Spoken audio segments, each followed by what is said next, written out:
It is my privilege to introduce to you Brian Gandy. If you'll look in your book, I won't take the time to read it all. It's on page 17, his bio. But what I will say is a couple of things on a personal level of Brian.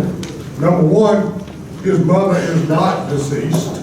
His mother is still very much alive, still very much active with the Darlington County Historical Commission. So that was an error in the typo of the late Doris Gandy. The other thing that I'll add, after working with Brian for many, many years there in Darlington County, in addition to his drive, his willingness to help and support the history of Darlington County, the main thing that Brian loves the most is sharing that information with anyone that will stand up or sit down and listen to him for any length of time. So please give my friend Brian Gandy your attention as we talk about Darlington County in the American Revolution.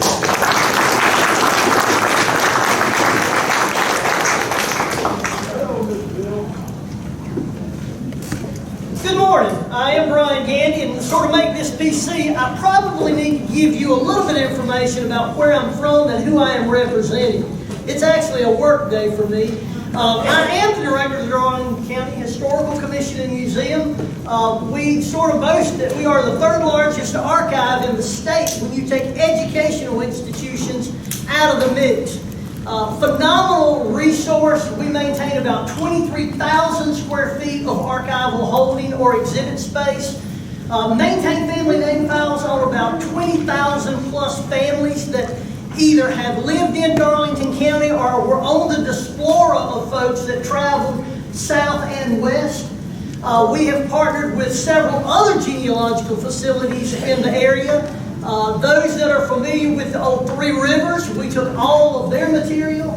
Those that may be familiar with the PD Genealogical Society, which would have covered most of Marlboro, Chesterfield, Marion, Dillon counties, all the way up into Robeson County, North Carolina, all of their material has been transferred to our location, and we make every bit of that available to the community. So with that having been said, many of you are in SAR, many of you are in other lineageal societies where genealogy is important to those institutions. We partner with individuals just like yourself, making it available for other folks to join those institutions. So I've got some brochures over on the table where I'm sitting. If any of you are interested, we're more than willing to assist with anything that we can do. It's a very unique collection. Darlington County never turned any of our material over to the state archive, so I can pull land records all the way back to the late 1700s, probate back to 1784, court records going back to the late early 1800s, and we use those regularly with individuals. So with that having been said, let's talk now a little bit about somebody that connects directly to Darlington County, and that's James Pliny Wilson. When you look at the annals of American history, you are constantly inundated with those who, for the cause of liberty, helped shape our nation.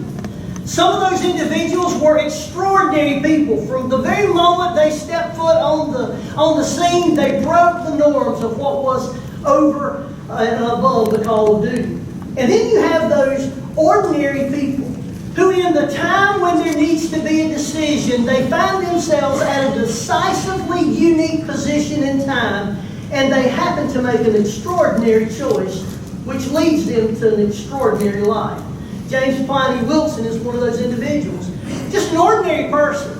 A person who was caught up in the situation of the revolution, and they tried to do what they felt was right. And in doing what was right, often we find there's a cost involved in that balance, where we decide to make a decision, we make that decision, and then there ultimately is a cost. And we'll see where James Pliny Wilson paid that cost. I guess we need to look at the background and set the stage for who he is and how he comes into the narrative. With the American Revolution as the backdrop, the Southern strategy was what brought the war to the South. And we know it was developed by Lord Germain with input from folks like Joseph Galloway, London-based loyalists. And it argued that the South was less resistant, they were weaker, and that they would be a much easier target. So if you could take out the South, requiring fewer troops, you would truncate America's expansion and sort of block them in. Now that would be a good theory if it had worked, but it didn't. But that sort of is what brought folks down this way.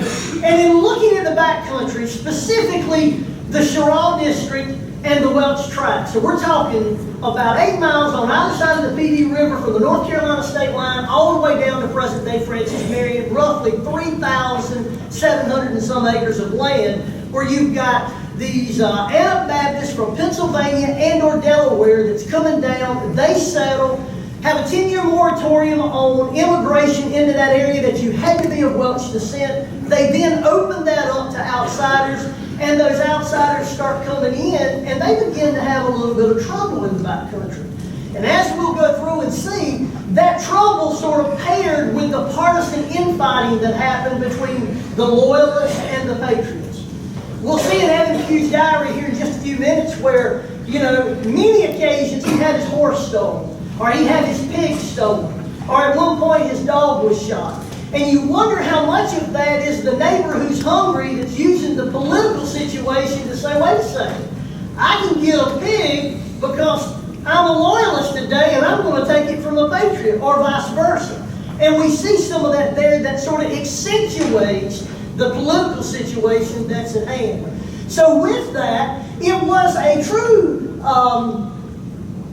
engagement between local communities. It hit brother to brother and family to family, and it was truly a microcosm of a civil war in micro in the backcountry there in the Welch Tract. Now, of the images that I've seen, this does not relate to the period, but it's probably one of the most poignant views that gives an impression of what it would have been like in the backcountry. And it's a particular art piece that is described as the knock at the door. And it's the knock you don't want at your door. It's kind of like Weems coming through and knocking on your door. You might open it, but he's going to ride in on horseback, so to speak. So it gives a visual understanding of what was going on. Now, any understanding of the backcountry, the upper backcountry along the PD, you have to take into account Cashaway Ferry and Cashaway Baptist Church. Now, those two locations, it's on Highway 34, so it's going to be on the joining of where Marlboro and Darlington County comes together on a unique neck of the PD River. Now, today, the image that you see, you've got Dead River circling around with the river sort of truncating itself and coming back in. During the time of the Revolution, in the middle of that area where the river come back in on itself but did not connect was where the ferry was at, as well as Cashaway Church. Now, during this particular point, when the fighting is coming south, this is a pivotal point for our local patriots. They used Cashaway Baptist Church as sort of the central hub of their operation, and as they would recruit folks, as they would solicit and petition the community for supplies, those would be delivered there, they would have their meetings there, and oftentimes as they would have forays into Tory strongholds, they would retreat back to this particular location. Tories would follow them, and usually there would be a slight skirmish, or in some cases a furious skirmish, that would happen there at Cashaway Church and at the ferry. Now, in Evan Pugh's diary, if you're not familiar with Evan Pugh, it is a wonderful discourse on what he encountered in life in the backcountry. And it's a day-by-day, month-by-month, year-by-year account. He tells you how bad he felt in the morning. He tells you what he did that afternoon. He tells you how much money he made off of flax this particular season, or indigo this particular season. Even to the point of what passages he preached in his sermons.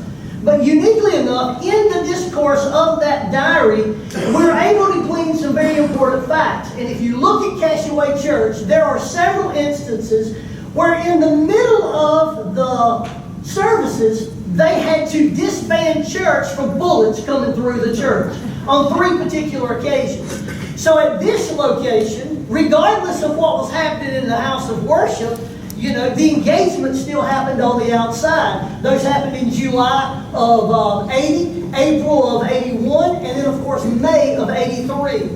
We also see 3 references where he as the minister shows up at church and no other participants come. There's no parishioners there for them to actually worship because the situation in the community, as he puts it, is treacherous. We also know that the diary lists that from August of 1780 all the way up to December, it only mentions him preaching once, and that's the funeral of Alexander McIntosh. He does that at Welch Neck. You may have noticed on Mr. Lewis's slides, he was in both the first and second provincial Congress representing the Sherrall district. Also, uniquely enough, at one point it is rumored his brother on horseback miraculously jumped over Black Creek. One of the maps that you saw earlier is of where they broke the state up into districts, and of course you see highlighted the backcountry that relates specifically to the Welch Tract. It's going to be the Sherrall district, and it's going to comprise all of Chesterfield, Marlborough, Darlington County, all of the dry land of what's going to ultimately make up Florence on December the 22nd, 1888, and then of course a little bit, about 20 miles of Lee County. Now, just to get this out of the way where we don't have to talk about it later, let's talk about the area we're speaking of in regards to mileage. The courthouse of that district was at a place called Long Bluff, presently Society Hill, so that's on the high side of the river. If you come down 30 river miles, you're going to encounter the ferry there at Cashel Ferry or the church. As the crow flies, as my father would like to say, it's about 14 miles, but of course you've got to cross Edward Swamp. So not necessarily quicker. Now, as we look at James Pliny Wilson, he's probably one of the more continental people in the backcountry there around the PD. He's born in Berks County, Pennsylvania, or Bucks County. You see that highlighted here on the right, and it's not that far from the Welch Tract there in Pennsylvania, where those settlers are going to come down from and settle the area that he ultimately will move to. Now, his mother, James and Margaret Wilson, when they settle in the backcountry, they don't like it. They decide that they're going to pack back up and move back to Ireland or Scotland, so they re-immigrate back to their homeland. And we see that there in Northern Scotland, in September of 1734, we have James Pliny Wilson being baptized there as an immigrant to his parents' homeland. Now, he doesn't like it there. So as he's growing up and as he engages life with his 5 siblings, he decides he wants to come back to the New World, and he works towards that. And we see that he actually makes it back over here as an immigrant himself, again, re-immigrating. He comes back, is at Carlisle, Pennsylvania, where there he gains an education. He does get a degree in medicine, and he moves to Winchester, Virginia, where he settles and begins his practice. The image that you see is of Winchester at the time that he was there, and of course we know from deed references, shortly thereafter, by 1760, he's moved to the Willow Creek area of Florence County. Now that's down near Williamsburg County, and at that point it probably would have been in Williamsburg County. If you're familiar with the topography of Lower Florence County, it's going to be around Williamsburg. It's going to be around Pamplico, South Carolina, and it's coming down a little bit closer this way.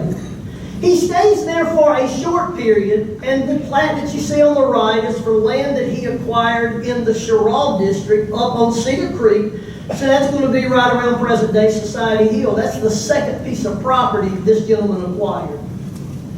Now we know that in 1772, they sort of settled a dispute in the upper backcountry as to where the courthouse is going to go. Is it going to Sherrall or is it going to Long Bluff? They ultimately settle in Long Bluff, and that is where he very quickly moves.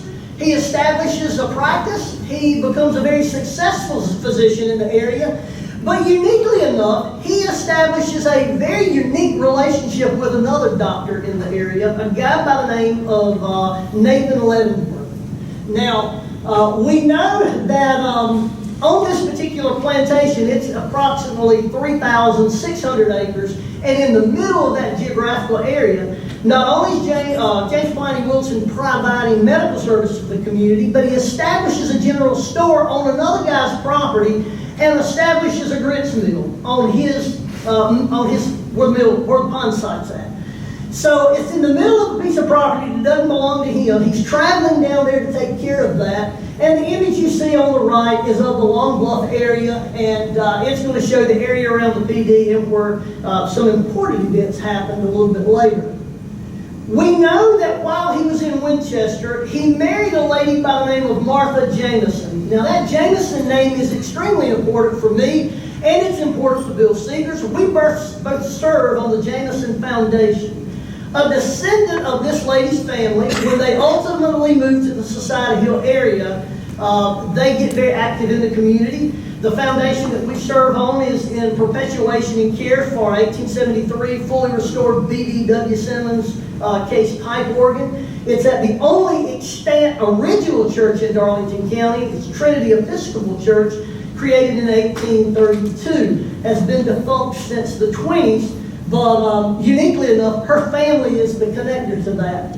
We know that ultimately after they get married, her family decides they're going to move where she's at. They start out in the Sumter area, and from Sumter they transfer over to Society Hill, build a house called Red Bank, and the house still stands today.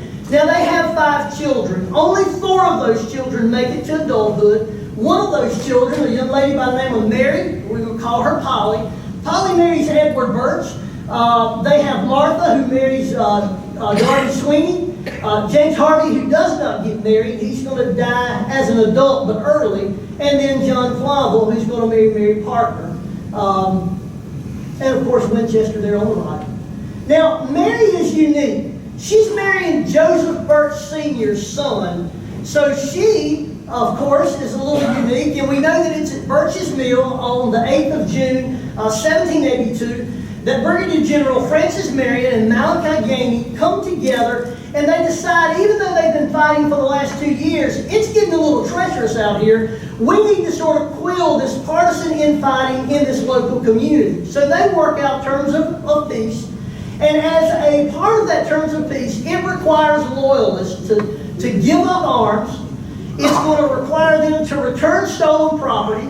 They're going to have to serve for up to 6 months in the Patriot Militia. And it basically marks an end of that sort of tension in the backcountry.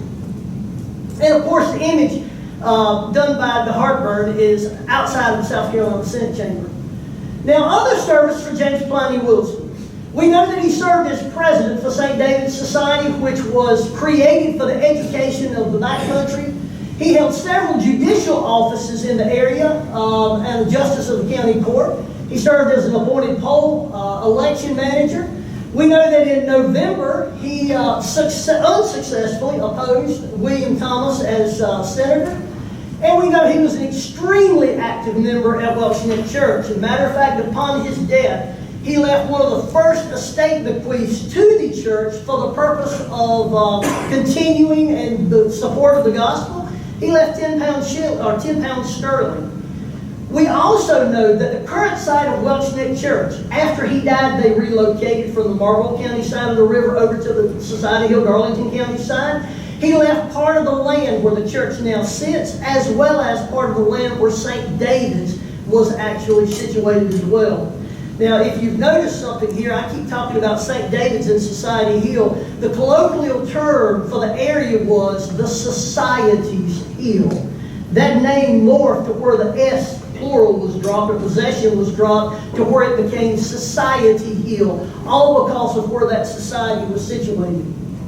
Now, as we talk about James Pliny and the American Revolution, which is what we're here for, we see that he provided services, professional service, to General Francis Marion and his men, and we see from the record that he provided medicines and attended to their wounds, and did that in 1780, 81, and 82. Now, it is highly unlikely that he did any traveling whatsoever with Marion, and I can't imagine you'd have anyone that would make that suggestion. What he probably did is, as there were troops stationed at Long Bluff, and as there were troops that were migrating from the lower area of the state up that river up to Cheraw, if they had a need, he would be the person that was in the area that would be able to take care of them. And according to his request for payment back from the state, it documented that. But what I'm more excited about is the fact that he also documents he provided 266 pounds of Sherrall bacon to the militia. Now, if you have read anything about the back country that I'm actually from, their bacon was a big deal in Charleston. It was a prized commodity. So he's providing, 266 pounds of that high-quality Sherrall bacon to the militia. It also documents that he gave 100 bushels with a funny period there. And we know that he suffered heavy personal losses as well as having his property stolen. Now, to talk about this individual, we have to have an understanding of somebody that is a pivotal point in his life, and that is Adam Cusack. Adam Cusack was a successful planter and a ferry operator. The ferry that he operated was on Black Creek, and if you've ever been to Buc-ee's in Florence heading towards Myrtle Beach, at 327's lowest point, you cross over a bridge. That bridge is pretty close to the area where the ferry was for Adam Cusack. Now, we know that he was a very early member of the prestigious St. David's Society and was very active in that organization. Originally, he was an Englishman, served in the Navy.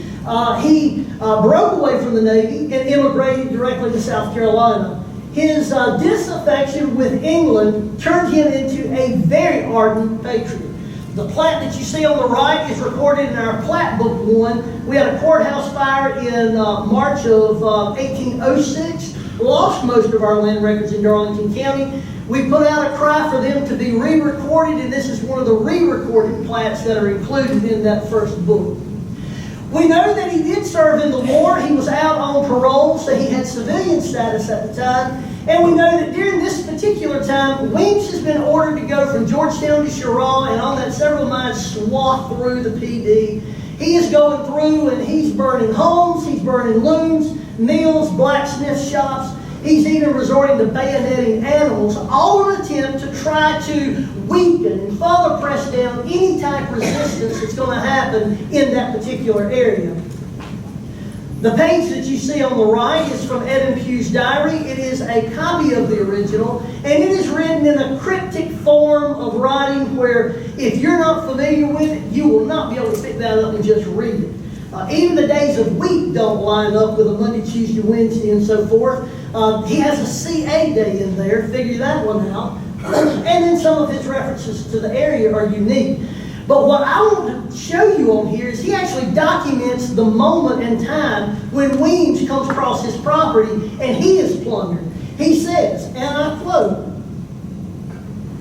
"Home, melancholy day." He goes on to say, plundered severely, but he goes on to say, but blessed be God spared. At this particular time, Adam Cusack is already in the possession of Weems and they're heading north. Now, we know that the charge levied against Adam Cusack was that he refused to ferry British officers across his ferry. And as ardent as a patriot as he was, I could see how he was absolutely insulted that they would even want to ferry across his ferry. We know that it is reported that he fired a shot at a loyalist captain's slave, the captain being, of course, John Brockington. He was arrested by Weems, charged with breaking his parole. They took him up to Sherrall. They did a court-martial, which the legality of that court-martial has been questioned. They have questioned the testimony that was used, that the witness was probably coerced, and the situation may have been contrived, but nonetheless, he is charged, he is sentenced to hang at Long Bluff, and there at Long Bluff, we see this pivotal event. Adam Cusack's wife and children prostrate themselves on the ground before Weems, who's sitting on his horse. He is so enraged by them and so aggravated by the fact that they would encumber him with bothering him to ask for mercy on Adam Cusack that he spurs his horse to ride over them. A lesser official reaches out and grabs the bridle to stop the horse. Had he not, he probably would have killed one of the children or injured any of the men severely. We also know that it is at this point, having seen all of this, that our James Pliny Wilson intercedes on Adam Cusack's behalf with Weems. This only infuriated Weems a little more, and it was momentarily after that he gave the order to burn the Wilson house. Now, the home you see on the right is James Pliny Wilson's house. It was rebuilt immediately after the Revolution, and that house sits on the exact foundation of the original house. The only difference of that house that you see, it's that typical Federal-style house. There is a wing that comes off the back of that house. That was added subsequently, much later, closer probably to the Civil War.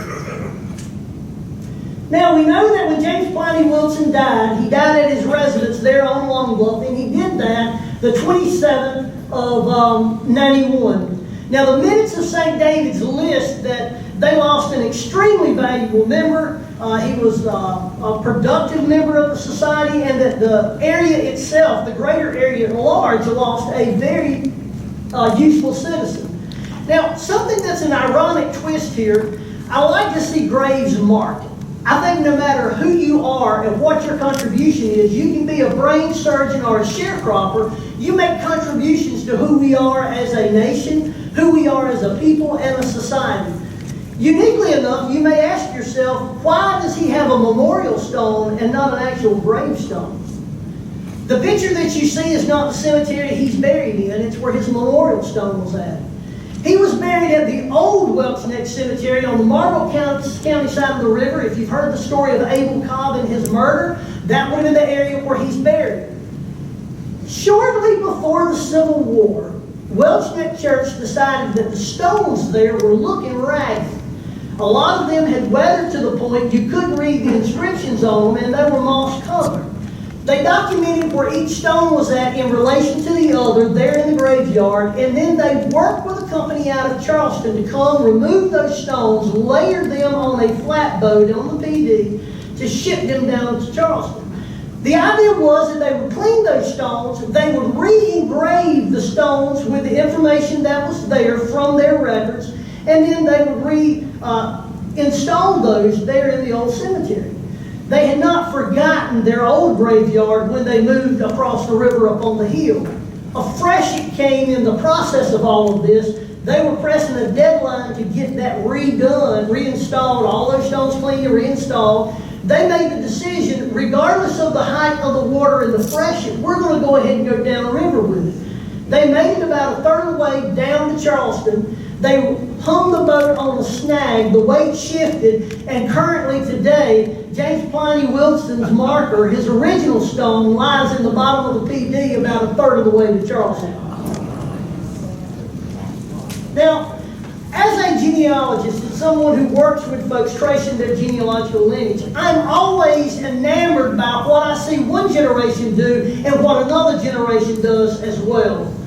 This particular individual, in their family, they have maintained a doctor from the time that James Pliny Wilson started his medical practice all the way up to 5 years ago. They have continuously had a doctor in their family, which I think is an accomplishment in and of itself. Many generations failed to rise to the standard that a previous generation set. Also in this particular family, we know that Dr. Wilson's son actually acquired Nathan Leavenworth Plantation. And from that particular plantation today in the New York Public Library system, there's a very unique Bible. It is described as one of the top 3 slave Bibles in the nation that document enslaved individuals' lives, their births, deaths, marriages. This particular Bible, with it being connected with a family member who was a doctor, they listed every single medical condition that related to the slaves on the Leavenworth Plantation, how they were treated, what the ultimate outcome was, and if they passed away, what led to that demise. So it's a very unique Bible. Rare Book Dealer had that on for sale. The price was estimated to sell between $44,000 and $55,000. The New York Public Library System paid $49,000 for the Bible. Today it's listed as missing within their collection. What a tragedy. Now, one of the other things that's sort of unique is that a great-grandson of this individual, a guy by the name of Charles Coker Wilson, after the Cleveland school fire, which is one of the most disastrous fires that took place up in this time in the nation, as well as in South Carolina. We know there were 300 people at the Cleveland school that night in May, about 1923. Fire broke out when a lantern was flipped over. It caught the proscenium arch curtain on. The curtain went up in flames, fire spread across the ceiling, and we know that 72 children died with a total of 77 people. Tragic. South Carolina realized we needed to redo our building code and fire and life safety code. They turned to Charles Coker Wilson, and today, many of the regulations that regulate the building that we're in today is in place because of James Pliny Wilson's great-grandson. Now, with that having been said, those of you that are enamored with the architecture of the South Carolina State House, a guy by the name of Frank Milburn got part of the contract for that. He was not able to finish it. Guess who finished the exterior of the South Carolina State House? James Pliny Wilson's great-grandson. Now, by way of legacy, I would like to note that one of his grandson was actually one of the signers for the Darlington District for the Ordinance of Secession. Uniquely enough, the house that this particular individual lived in, there were actually 3 signers of the Declaration, or the Ordinance of Secession that had lived in the house that he was living in at the time. So a unique situation there. Any questions about James Pliny Wilson? Ordinary man who made an extraordinary decision. If you'd like a brochure, I've got those on the table. You're more than welcome. Questions for Brian? Thank you very much.